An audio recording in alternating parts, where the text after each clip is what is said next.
I think my neighbor was replacing people. I live alone in a small apartment building in Oregon. It is a quiet place with thin walls.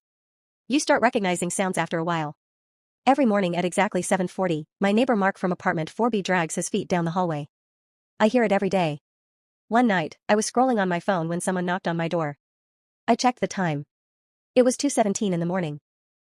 5 minutes earlier, I had seen Mark unlock his apartment across the hall and walk inside. I remember it clearly because the hallway light flickered behind him. The knock came again. Slow and polite. I looked through the peephole. It was Mark. He was wearing the same gray hoodie. His face looked normal, but something felt wrong. He was standing too still. He leaned closer to the door and said that I had left my phone in his apartment. My phone was in my hand. I did not answer. After a few seconds, his smile faded. His face went completely blank. He whispered that it must be the wrong apartment and walked away. The next morning, I asked Mark about it. He looked scared. He told me he had not been home that night. He said strange things had been happening in the building for weeks. That night, I showed him the security footage. At 2:17, we watched Mark leave his apartment. Then we watched another person who looked exactly like him follow seconds later. Mark called the police immediately. They searched the building that same night.